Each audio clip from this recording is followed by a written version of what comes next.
Ini adalah rahasia tengah malam. Beranikah kau mendengarnya?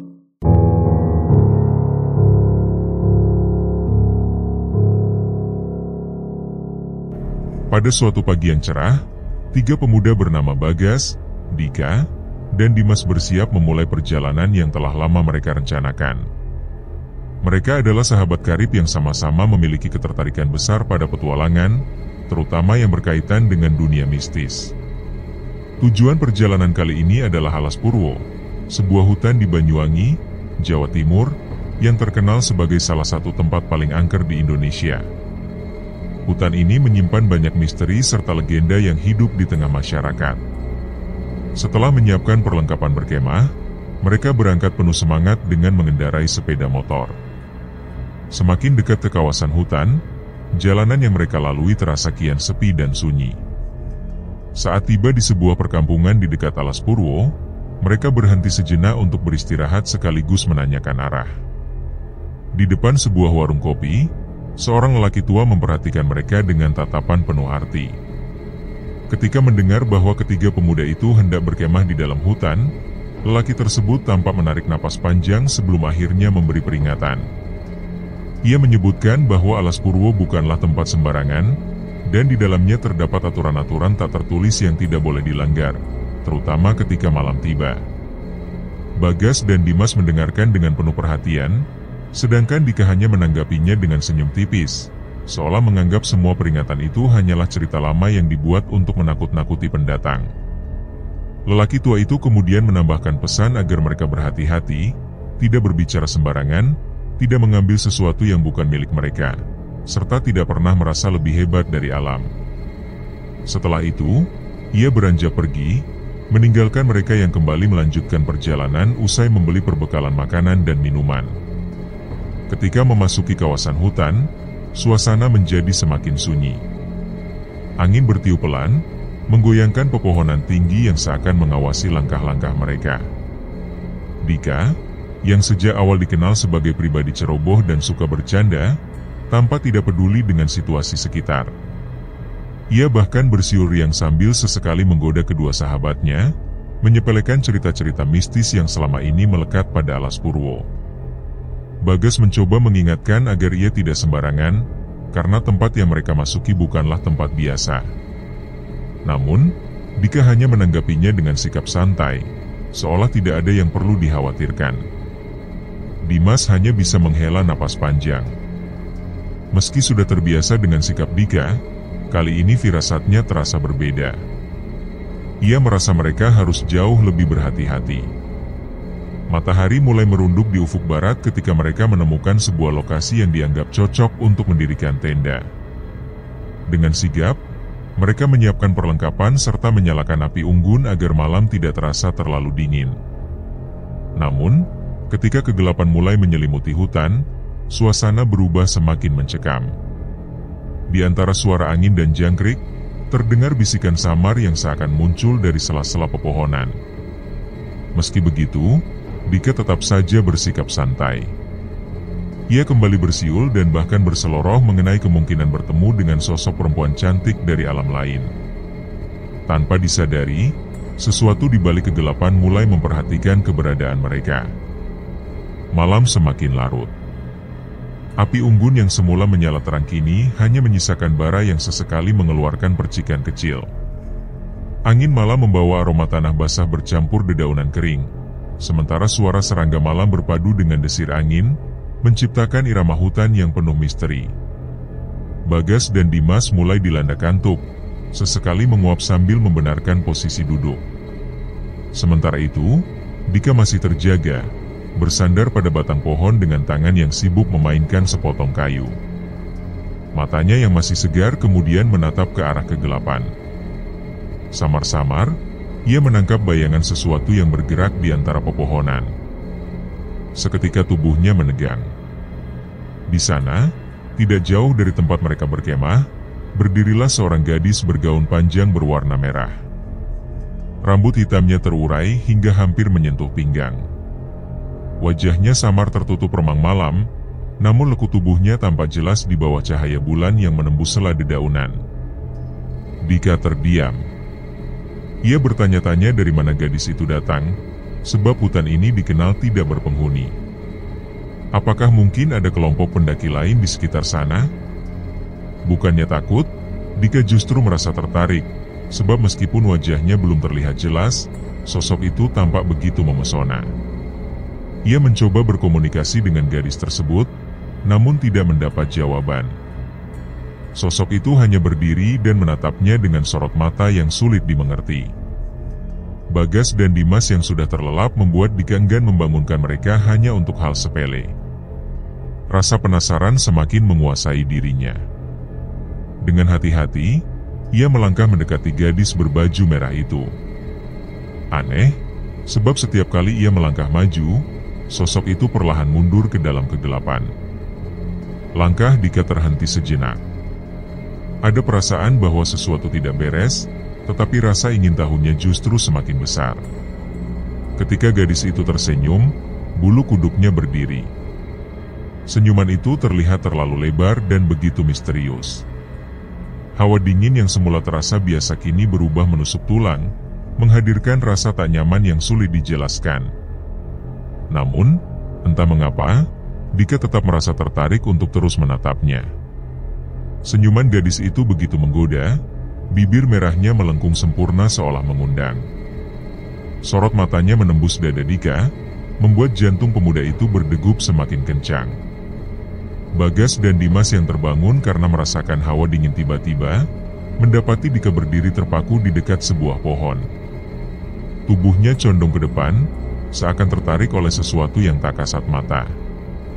Mereka memanggilnya, tetapi Dika tidak bergeming. Matanya masih terkunci pada sosok misterius yang kini melangkah perlahan ke arahnya dengan gerakan anggun, hampir seperti melayang. Ketika Bagas menyorotkan senter ke arah tersebut, cahaya seolah kehilangan kekuatannya, enggan menyinari sosok gadis itu. Dimas mulai merasa ada sesuatu yang tidak beres. Ia segera mengguncang bahu Dika, berusaha menyadarkannya. Namun, sebelum pemuda itu benar-benar tersadar, sebuah bisikan lembut terdengar di telinganya. Suara itu begitu manja, seolah penuh daya tarik yang tak mungkin ditolak. Dika menelan ludah, merasakan degup jantung yang semakin liar. Sosok gadis berbaju merah itu kini semakin dekat, hanya berjarak beberapa langkah saja. Kehadirannya disertai aroma harum yang asing, manis namun menyimpan sesuatu yang janggal. Bau itu membuat Dika seakan terhipnotis, perlahan melangkah mendekat tanpa benar-benar menyadari apa yang sedang ia lakukan. Bagas dan Dimas mulai diliputi kepanikan. Mereka tidak mampu melihat dengan jelas apa yang ada di hadapan Dika, hanya hawa dingin yang semakin kuat menyelimuti sekitar. Seruan agar sahabat mereka segera kembali terdengar sia-sia, karena Dika sama sekali tidak menghiraukan. Ia justru melangkah semakin dekat, hanya berjarak satu langkah dari gadis berbaju merah itu. Saat tangannya hendak terulur untuk menyentuh wajah sang gadis, sesuatu yang tak terduga terjadi. Senyum gadis itu berubah. Senyuman yang semula tampak menggoda kini menjelma menjadi seringai lebar, terlalu lebar untuk ukuran manusia. Matanya yang sebelumnya begitu menawan kini tampak kosong, hitam pekat tanpa bola mata. Seketika, hawa di sekitar Dika berubah drastis. Angin yang tadinya hanya berembus lembut, berputar semakin kencang, menerbangkan dedaunan kering di sekitar perkemahan. Api unggun yang hampir padam tiba-tiba berkobar besar, lalu kembali meredup, seakan dipermainkan oleh kekuatan yang tak terlihat. Dika terdiam. Senyum santainya menghilang, digantikan raut bingung sekaligus takut. Gadis itu perlahan mengangkat tangannya, jemari pucatnya nyaris menyentuh wajah Dika. Dalam benak pemuda itu, terdengar gema suara lembut yang membuat bulu kuduknya berdiri. Suara itu berkata bahwa ia sudah lama menantinya. Tiba-tiba Dika tersentak, tersadar oleh genggaman keras di bahunya. Bagas dan Dimas tampak di sampingnya, wajah mereka dipenuhi kecemasan. Nafas Dika terengah, dadanya naik turun tak beraturan. Gadis berbaju merah itu telah menghilang, namun kehadirannya masih terasa. Aroma manis yang asing masih tercium di udara, dan di kejauhan, di antara kegelapan pepohonan, terdengar suara tawa lirih yang membuat bulu kuduk mereka kembali berdiri. Malam di alas Purwo semakin larut, namun suasananya justru semakin aneh. Sejak kejadian itu, Dika tampak berubah. Ia tidak banyak berbicara, hanya sesekali tersenyum sendiri sambil menatap kosong ke arah hutan. Bagas dan Dimas memandanginya dengan tatapan khawatir. Mereka duduk melingkari api unggun yang kian meredup, berusaha mengusir dingin yang semakin menusuk, namun rasa tidak nyaman itu tak kunjung hilang. Dika memilih duduk sedikit terpisah. Punggungnya bersandar pada batang pohon, lututnya dipeluk erat, dan sesekali terdengar suara tawa kecil yang seolah timbul dari sesuatu yang hanya ia dengar sendiri. Bagas melirik Dimas, keduanya sama-sama bingung dan diliputi rasa takut. Gerak-gerik Dika semakin aneh. Ia menoleh ke samping, seakan sedang berbicara dengan seseorang yang duduk di dekatnya, meski jelas tidak ada siapapun di sana. Tawanya terdengar kecil, ekspresinya seolah sedang menggoda. Ia mengangguk-angguk pelan, lalu tiba-tiba mengangkat tangan ke udara, seperti sedang membelai rambut seseorang yang tak kasat mata. Rasa merinding kian kuat. Bagas dan Dimas hanya bisa terpaku ketika Dika kembali mengangkat tangannya. Kali ini seakan hendak meraih sesuatu. Bibirnya maju sedikit, menyerupai seseorang yang hendak mencium. Dari mulutnya terdengar bisikan yang lembut, seolah ia sedang bercumbu dengan sosok tak terlihat. Ketegangan memuncak. Bagas berdiri dengan darah berdesir cepat. Dika menoleh padanya dengan wajah kesal, lalu tertawa kecil dengan mata berbinar seolah sedang menikmati sesuatu yang tak bisa dijelaskan. Ia menyebut bahwa dirinya sedang berbincang dengan sang gadis berbaju merah, seakan-akan sosok itu benar-benar hadir di sisinya. Bagas dan Dimas saling berpandangan, ekspresi mereka kini berubah serius. Mereka berusaha berpikir logis, mencoba meyakinkan diri bahwa apa yang dialami sahabatnya hanyalah ilusi akibat lelah atau mimpi buruk. Namun tawa Dika justru terdengar semakin aneh, pelan, mendayu, namun menyimpan nada yang membuat merinding. Ia bersikeras bahwa sang gadis ada di sana, duduk tepat di sebelahnya, hanya saja mereka berdua tidak bisa melihatnya. Kesabaran Bagas habis. Ia mendekat dan menepuk bahu Dika dengan keras, berharap sahabatnya kembali sadar. Untuk sesaat, Dika terdiam, menatap mereka dengan ekspresi aneh, seakan baru ingat di mana ia berada. Namun dalam sekejap, sesuatu yang lebih menyeramkan terjadi.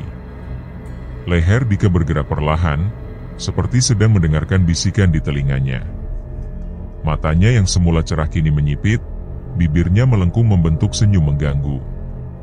Dari mulutnya terucap bahwa sang gadis merasa mereka tidak sopan, bahwa mereka seharusnya tidak mengganggu. Bagas dan Dimas semakin gemetar. Dika kembali tertawa, lalu mengangkat tangannya seolah menyentuh sesuatu yang tak terlihat. Ia menyebut nama sosok itu, sang perempuan berbaju merah.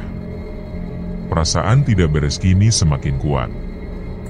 Dika bangkit berdiri, kemudian berjalan perlahan menuju kegelapan hutan, meninggalkan api unggun dan kedua temannya.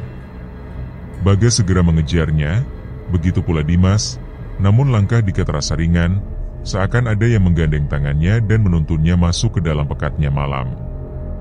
Di antara rimbunan pohon yang gelap di bawah sinar bulan samar, mereka melihatnya. Sebuah bayangan ramping dengan gaun merah menjuntai hingga tanah berdiri di samping Dika. Kedua pemuda itu hanya bisa terpaku, melihat sahabat mereka berjalan semakin jauh bersama sosok misterius tersebut menuju kedalaman hutan. Angin malam bertiup kencang membawa aroma anyir yang menusuk hidung.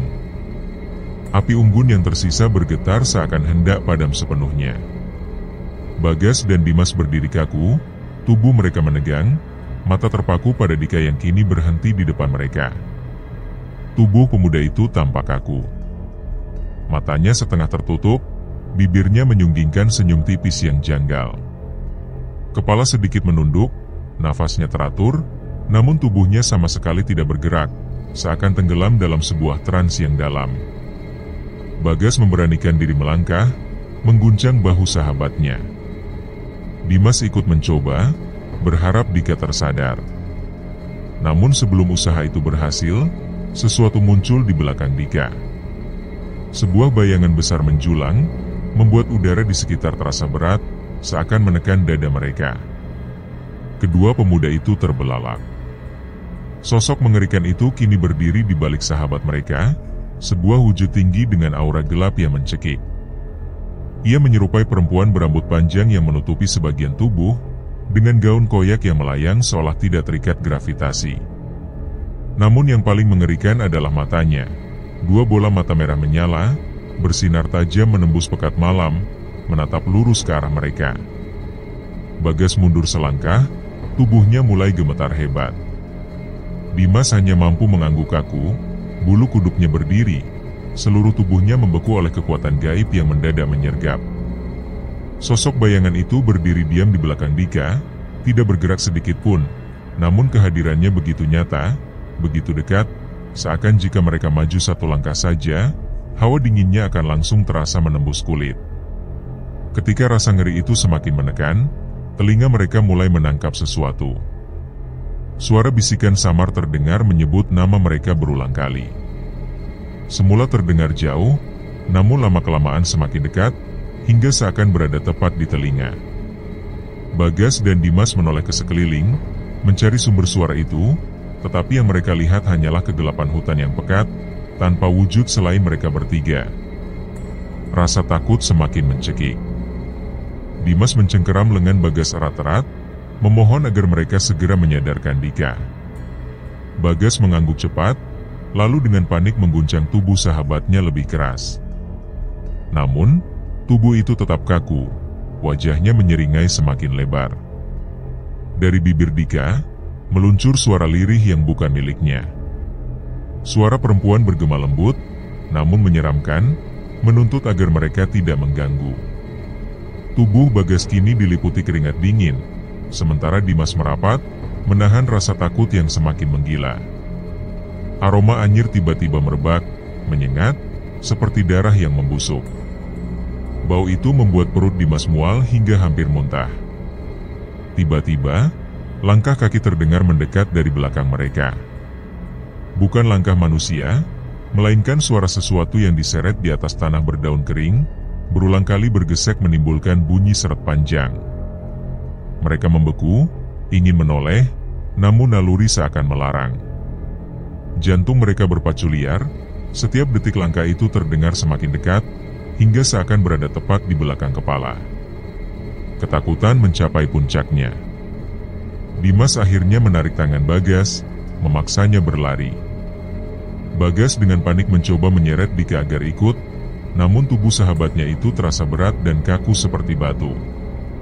Sekuat tenaga ia menarik, namun tetap tidak bergerak sedikit pun. Dimas ikut membantu, keduanya berusaha menggerakkan tubuh Dika dari tempat itu. Namun sesuatu yang mengerikan terjadi. Bahu Bagas tiba-tiba terasa berat, dadanya sesak, dan hawa dingin menjalari tulang belakangnya. Ia merasakan sesuatu mencengkeram kakinya. Saat menunduk, pandangannya membeku oleh horor. Dari tanah lembab dan gelap, muncul tangan-tangan pucat dengan kuku panjang tajam. Jemari kurus itu melilit pergelangan kakinya erat, seolah berusaha menariknya masuk ke dalam bumi. Jeritannya pecah, tubuhnya jatuh terduduk. Dimas segera menoleh dan matanya melebar ngeri ketika melihat tangan-tangan itu mencengkeram sahabatnya. Tanah di bawah kaki Bagas bergerak seperti lumpur hidup, siap menelannya kapan saja. Dengan panik, Dimas berlutut, meraih tangan Bagas, menarik sekuat tenaga agar tidak terseret. Namun cengkeraman itu semakin erat. Di saat bersamaan, suara tawa meledak di udara. Tawa yang serak, dalam, menggema, seakan keluar dari banyak mulut sekaligus. Dika berdiri di sana dengan kepala sedikit mendongak, mulutnya terbuka lebar, senyum mengerikan terpampang di wajah kosongnya. Matanya hampa, tanpa cahaya kehidupan.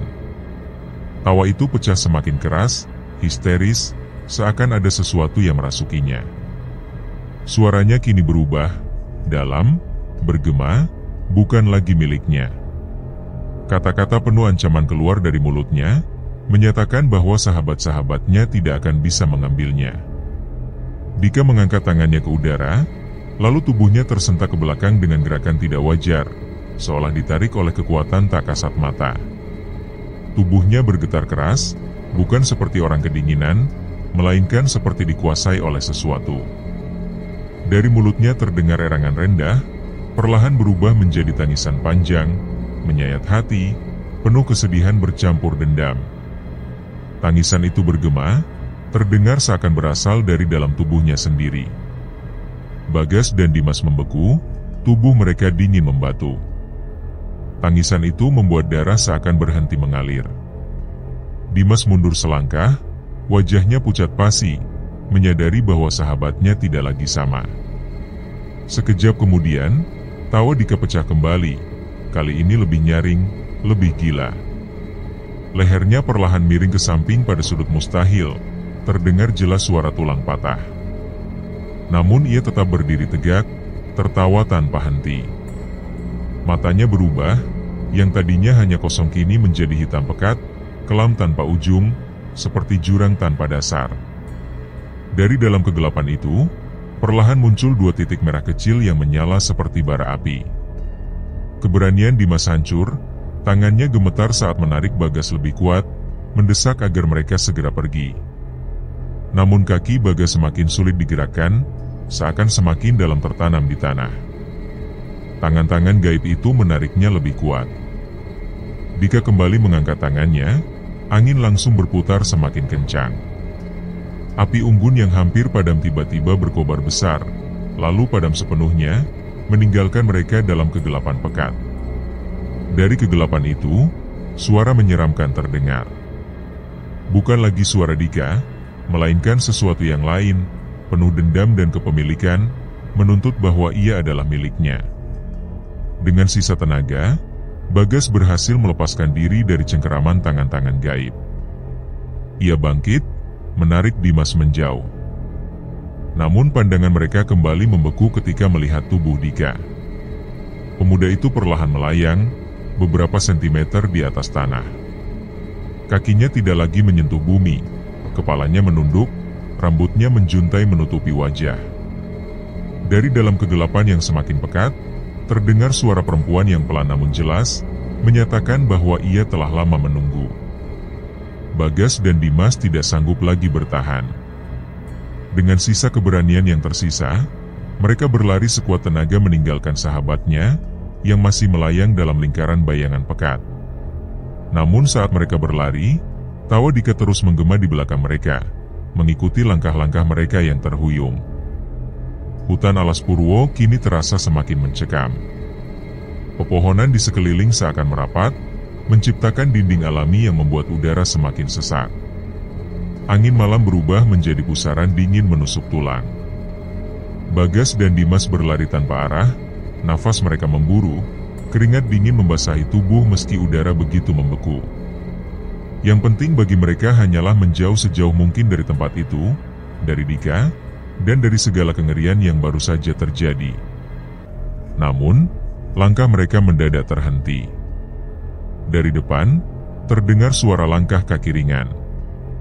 Suara itu menggema pelan di antara heningnya malam, menambah lapisan kengerian yang tak terlukiskan. Bagas dan Dimas terhenti, tubuh mereka menegang ketika sosok yang begitu familiar berdiri di hadapan. Gadis bergaun merah itu tampak berbeda dari yang pernah mereka lihat sebelumnya. Ia tidak lagi terlihat anggun atau memesona, melainkan menyerupai sesuatu yang jauh dari manusia. Kepalanya tertunduk, rambut panjang tergerai menutupi sebagian wajah, sementara gaunnya tampak lebih gelap, seakan basah oleh cairan yang merembes perlahan. Ketika ia mengangkat kepala, tubuh Dimas bergetar tanpa sadar, bibirnya tergigit menahan rasa takut. Bagas menahan napas, jantungnya berdegup kencang. Pandangan mata gadis itu bukan lagi milik manusia. Bola matanya hitam legam tanpa pupil, menyerupai jurang tak berujung. Wajah yang semula cantik perlahan berubah, kulitnya menghitam bagai terbakar, merekah dengan retakan-retakan menyerupai arang hampir hancur. Mulutnya melebar, awalnya perlahan lalu semakin cepat, seperti sesuatu tengah merobeknya dari dalam. Sobekan itu meluas hingga ke telinga, memperlihatkan deretan gigi yang tak lagi menyerupai gigi manusia, dengan taring panjang mencuat dari gusi merah basah. Dari sela taring itu menetes cairan kental hitam bercampur darah segar, diiringi suara erangan rendah bercampur desiran tajam yang membuat bulu kuduk berdiri. Tenaga Bagas seolah lenyap, lututnya melemas. Nafas Dimas tidak lagi teratur, ketakutan melilit tubuhnya. Namun kaki mereka seakan terpaku, tidak mampu melangkah ketika sosok itu, atau lebih tepatnya makhluk itu, mulai bergerak. Gerakannya tidak wajar, patah-patah seperti boneka rusak yang dikendalikan tali tak kasat mata. Lengan tertekuk ke arah yang mustahil, kepala miring tajam, namun mata hitamnya tetap tertuju pada mereka. Suara lirih penuh kebencian terdengar, menegaskan bahwa mereka tidak diizinkan pergi. Dimas berusaha bersuara, tetapi tenggorokannya terkunci. Bagas hanya mampu mundur selangkah, tubuhnya terasa berat seolah ditekan sesuatu yang tak terlihat. Makhluk itu kian dekat, setiap langkah meninggalkan jejak merah di tanah, darah menetes dari tubuhnya. Tiba-tiba ia berlari. Namun bukan lari seperti manusia, melainkan dengan tubuh menekuk ke belakang pada sudut mustahil, keempat anggota tubuhnya menjejak tanah. Kedua tangannya kini berfungsi seperti kaki, menggerakkan tubuhnya cepat bagaikan binatang buas. Suara cakarnya mencakar tanah, menimbulkan dentingan mengerikan.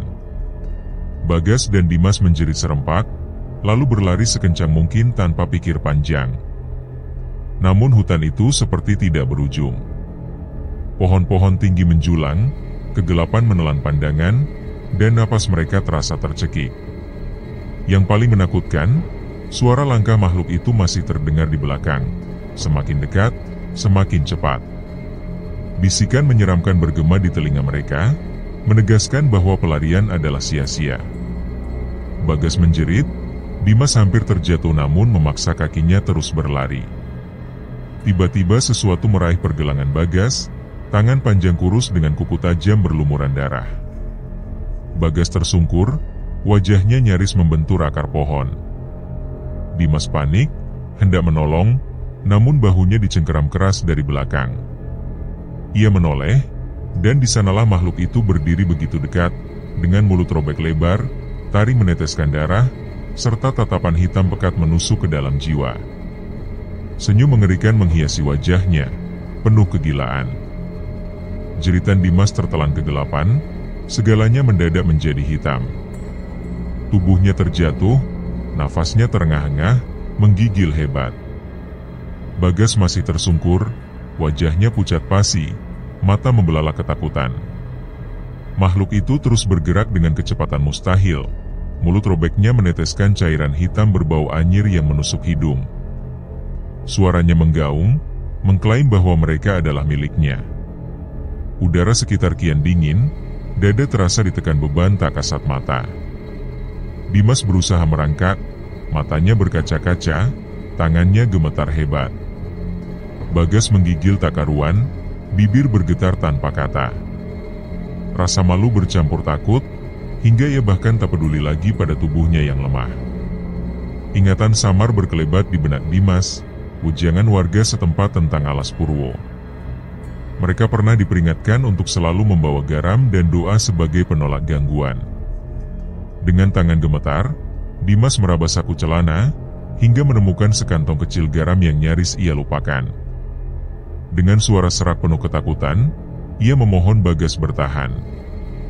Bagas menoleh dengan tatapan kosong, namun Dimas tidak menunggu. Makhluk itu sudah terlalu dekat. Dalam cahaya bulan pucat, wajahnya terlihat jelas, kulit hitam penuh retakan bagai arang terbakar, dari celahnya menyala bara merah. Tangannya panjang, kuku hitam tajam siap mencabik. Makhluk itu melompat menerjang. Dengan dada berdegu kencang, Dimas merobek kantong garam, menyebarkannya ke udara dan tanah di sekeliling. Doa dilantunkan sekuat tenaga, mengiringi tindakannya. Begitu garam menyentuh tubuh makhluk itu, suara mendesis menggema seperti daging disiram air mendidih. Jeritan melengking memekakan telinga. Tubuhnya bergetar hebat, kulit hitamnya mengelupas, asap putih mengepul dari luka-luka yang terbakar. Bagas yang menyaksikan pemandangan itu tersadar, segera merogoh sakunya, menemukan garam, lalu melemparkannya pula. Jeritan makhluk itu semakin liar, tubuhnya melenting dengan gerakan tak wajar. Mata merahnya memudar, mulut sobeknya memuntahkan lebih banyak cairan hitam. Angin berputar kencang, dedaunan dan debu beterbangan, suara gaung menyeramkan bercampur dengan jeritan yang semakin melemah. Hingga akhirnya, makhluk itu menghilang, tersedot ke dalam kegelapan, menyisakan bau anyir yang menggantung di udara. Dimas dan Bagas terduduk, dada naik turun, napas terengah, keringat membanjiri wajah, tangan gemetar tanpa kendali.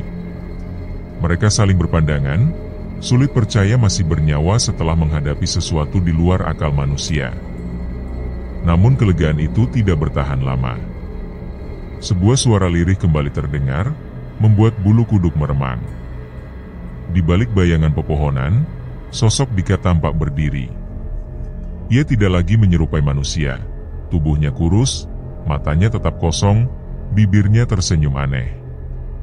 Dengan suara dalam dan mengerikan, ia menegaskan bahwa sesuatu masih bersemayam dalam dirinya. Sekejap kemudian, hutan kembali ditelan kegelapan pekat. Jeritan panjang menggema dari segala arah, bukan lagi suara manusia, melainkan raungan penuh keputusasaan, amarah, dan kegelapan pekat. Dimas dan Bagas menutup telinga mereka, namun jeritan itu menembus hingga ke tulang, membuat kepala berdenging dan berputar. Suara mengerikan itu seolah menyusup langsung ke dalam otak. Perut Dimas terasa mual, sementara Bagas menggigit bibirnya begitu keras hingga hampir berdarah, berusaha menahan ketakutan yang melumpuhkan. Di tengah jeritan yang merobek keheningan itu, sesuatu yang lebih ganjil terjadi. Dika, yang sejak tadi berdiri kaku dengan mata kosong, tiba-tiba bergetar hebat. Bibirnya bergerak seakan hendak mengucapkan sesuatu, tetapi yang keluar bukanlah kata-kata, melainkan tawa rendah yang perlahan meninggi. Suara itu terdengar seperti dua sumber berbeda, tawa Dika sendiri, dan suara lain yang lebih dalam, serak, serta tidak terdengar manusiawi. Tubuh Dika semakin bergetar, lengannya terpelintir ke arah yang salah, kepalanya menoleh ke belakang dengan sudut mustahil. Urat-urat lehernya menegang, seakan ada sesuatu dari dalam yang berusaha menerobos keluar. Jeritan meluncur dari mulutnya, jeritan menyayat yang memantulkan rasa sakit luar biasa. Dari mulutnya mengalir cairan hitam pekat berbau busuk, seperti bangkai yang membusuk. Bola matanya yang hitam pekat mulai retak, memperlihatkan warna putih yang perlahan muncul dari baliknya. Dengan tangan gemetar, Dimas maju sambil menggenggam sisa garam yang masih ada. Meski tubuh Bagas masih dilanda ketakutan hingga nyaris lumpuh, pandangannya pada kondisi Dika membuatnya sadar bahwa mereka tidak bisa hanya berdiam diri. Dimas mulai melantunkan doa, suaranya bergetar antara yakin dan takut, diikuti oleh Bagas yang meski sulit melafalkan kata-kata, tetap berusaha. Garam ditaburkan di sekitar tubuh Dika, dan seketika hal mengerikan terjadi. Tubuh Dika terangkat ke udara, bukan melayang dengan lembut, melainkan seperti ditarik paksa oleh tangan-tangan tak terlihat. Kakinya menendang-nendang liar, tangannya mencakar lehernya sendiri, sementara jeritan dari mulutnya semakin menusuk telinga. Angin berputar kencang, mengangkat debu dan dedaunan, diiringi bisikan-bisikan yang terdengar jelas dari segala arah, menuntut agar mereka pergi dan menyerahkan Dika sebagai milik mereka. Namun doa dan garam itu memunculkan sesuatu dari dalam tubuh Dika. Bayangan hitam besar menyembul dari punggungnya, wujudnya tinggi tanpa bentuk jelas, dengan mata merah menyala yang menembus kegelapan. Makhluk itu membuka mulut lebar, mengeluarkan jeritan panjang yang membuat hutan bergetar. Tubuh Dika terhempas ke tanah, sementara makhluk hitam itu berputar di udara, tanpa kesakitan, mengeluarkan asap putih seakan terbakar oleh doa-doa dan garam.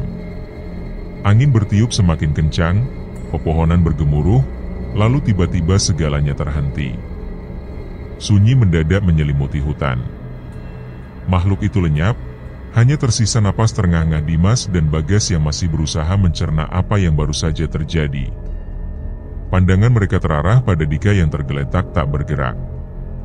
Tubuhnya dingin, wajahnya pucat, bibirnya membiru. Ketakutan kembali merayapi keduanya, hingga tiba-tiba Dika menarik napas panjang, batuk keras, dan membuka matanya yang mengerjap-ngerjap, seolah baru kembali dari kegelapan yang jauh. Kelegaan bercampur ketakutan memenuhi hati mereka ketika Dika berusaha duduk. Tubuhnya masih lemah, suaranya serak seperti seseorang yang baru saja terbangun dari mimpi panjang. Namun kelegaan itu hanya sementara. Fajar menyingsing, tapi cahaya yang menembus hutan alas purwo terasa redup, tertahan kabut tipis yang menyelimuti pepohonan. Embun jatuh dari daun-daun, seolah hutan sedang menangis setelah kejadian semalam. Rasa takut masih menggantung dalam dada Dimas dan Bagas, membuat langkah mereka terasa berat. Tubuh yang lelah dan pikiran yang kalut tak berhenti bertanya apakah semua itu sekadar mimpi buruk, atau kenyataan yang tak mampu dijelaskan oleh akal manusia. Perjalanan mereka terhenti mendadak saat melihat sesuatu di pinggir hutan.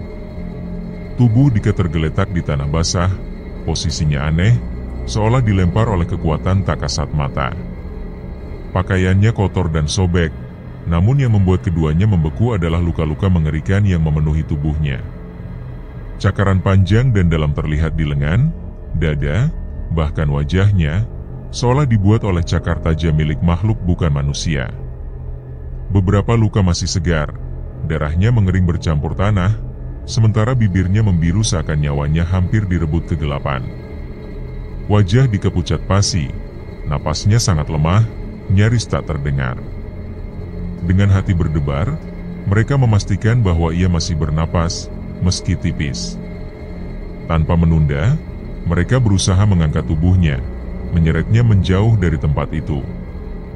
Setiap langkah penuh beban, bukan hanya karena tubuh yang lemah, melainkan juga rasa takut yang terus menghantui. Sepanjang perjalanan keluar dari hutan, mereka merasa diawasi.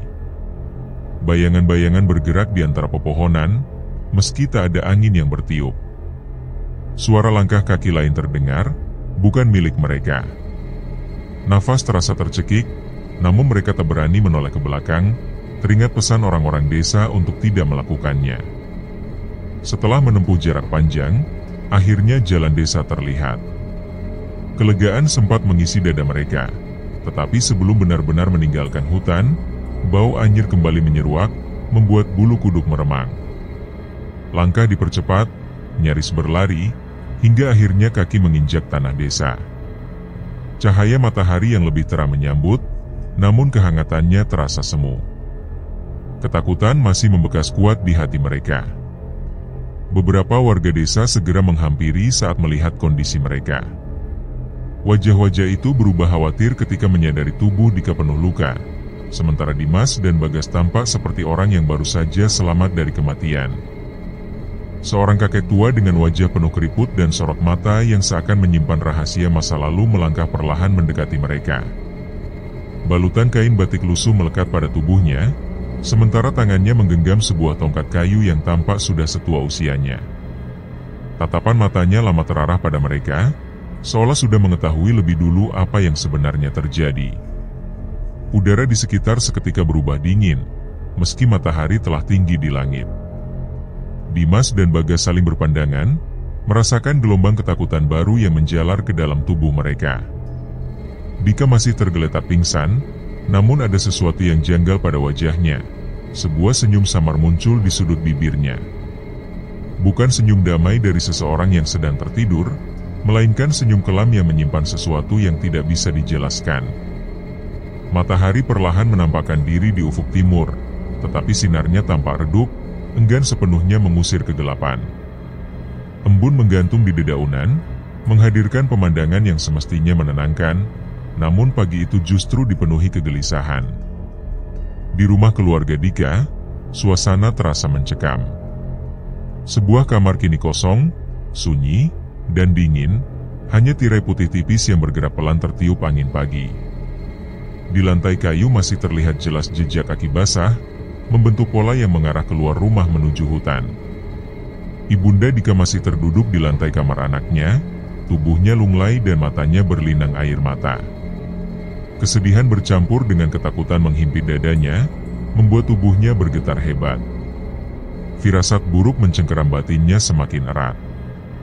Meski mencoba menenangkan diri dengan pikiran bahwa anaknya mungkin hanya keluar sebentar, mungkin sekadar duduk di teras atau pergi tanpa pamit, jejak kaki basah yang aneh itu membuat harapan terasa hampa. Dengan tangan gemetar, ia meraih ponsel dan segera menghubungi Bagas dan Dimas. Keduanya bergegas datang, namun wajah mereka pucat ketika melihat kondisi kamar. Pandangan mereka tertuju pada jejak kaki yang mengarah keluar melalui jendela yang terbuka. Udara di ruangan itu masih menyimpan bau anyir samar, membuat dada mereka semakin sesak. Keyakinan muncul dalam benak mereka bahwa Dika telah kembali ke hutan terlarang itu. Tanpa banyak kata, keduanya memutuskan mengikuti jejak tersebut. Langkah mereka berat ketika melewati batas hutan. Kabut tipis masih menggantung, udara di dalam terasa jauh lebih dingin, dan cahaya matahari hampir tak mampu menembus rapatnya dedaunan. Setiap langkah menyerupai perjalanan ke dalam perangkap yang tak kasat mata. Semakin dalam mereka melangkah, semakin terasa tatapan tak terlihat yang mengawasi. Daun-daun kering berdesir pelan meskipun tak ada angin, dan dari kejauhan samar-samar terdengar bisikan yang begitu akrab, bisikan suara gadis berbaju merah yang seolah memanggil untuk pulang. Dimas merinding, sementara wajah Bagas memucat pasi. Mereka mempercepat langkah, melewati pepohonan besar yang menjulang seperti raksasa bisu. Hutan terasa hidup, setiap bayangan seakan bergerak. Hingga akhirnya, pandangan mereka membeku ketika melihat Dika berdiri kaku di tengah hutan, menghadap sebuah pohon tua. Tubuhnya tegak, tangannya terkulai, tanpa suara, tanpa gerakan. Jantung mereka berdegup kencang saat melangkah mendekat. Tiba-tiba Dika menoleh, dan apa yang tampak membuat darah mereka membeku. Matanya hitam pekat, kosong, tanpa jiwa. Di balik tubuhnya, sosok gadis berbaju merah berdiri dengan senyum yang menusuk ngeri. Sosok itu menatap mereka dengan mata merah menyala seperti bara api yang tak pernah padam. Perlahan, tangannya yang pucat dan dingin melingkar lembut di bahu Dika, seolah baru menemukan sesuatu yang berharga. Dari tubuh Dika, hawa dingin menjalar ke udara sekitar, menciptakan aura mencekam. Ketika senyum gadis itu melebar, lengkung bibirnya tampak tak wajar, terlalu lebar hingga terkesan tidak manusiawi. Giginya kecil dan rapi, namun menyimpan kengerian yang sulit dijelaskan. Tatapan matanya tak pernah berkedip, menelanjangi jiwa mereka yang ketakutan. Lalu, dari bibir Dika keluar suara yang dalam dan asing, bergema seperti berasal dari tempat jauh di luar jangkauan manusia. Bagas merasakan tubuhnya semakin kaku, kakinya seolah tertambat oleh akar tak kasat mata yang menolak melepas mereka. Dimas juga tak kuasa bergerak. Dika hanya tertawa, namun bukan tawa manusia biasa. Suara itu bergema, berlapis-lapis, seakan keluar dari ratusan mulut sekaligus. Udara hutan penuh dengan gema yang menusuk kepala mereka, membuat bulu kuduk berdiri. Langkah Dika kaku seperti boneka kayu yang digerakkan oleh benang tak terlihat. Setiap gerakan sendinya menimbulkan bunyi samar, kepalanya miring aneh, bibirnya masih menekuk dalam senyum mengerikan. Gadis berbaju merah tetap berdiri tegak, bayangannya perlahan berubah, merambat di tanah seperti akar hitam pekat yang menjalar ke segala arah. Akar-akar itu mendekati kaki Bagas dan Dimas, seakan hendak menjerat mereka. Mereka ingin berlari, namun ketakutan telah mengikat tubuh lebih kuat dari akar-akar yang merambat. Jantung berdegup keras, keringat dingin membasahi pelipis, tetapi tak ada bagian tubuh yang bisa digerakkan. Hingga akhirnya Dika berhenti tepat di depan mereka. Senyumannya melebar, dan senyuman itu jelas bukan lagi miliknya. Dalam sekejap, kegelapan total menyelimuti. Tak seorang pun tahu apa yang terjadi setelah itu. Warga desa hanya menemukan pakaian mereka tergeletak di tepi hutan, kusut dan berbau anyir seperti darah yang telah mengering. Tidak ada jejak kaki, tidak ada tanda perlawanan, hanya keheningan yang meninggalkan misteri. Tidak ada yang berani masuk lebih jauh untuk mencari. Mereka hanya berdoa, berharap tidak ada jiwa lain yang bernasib sama. Karena mereka semua menyadari satu kebenaran, jika hutan sudah memilih, maka tak akan ada jalan pulang.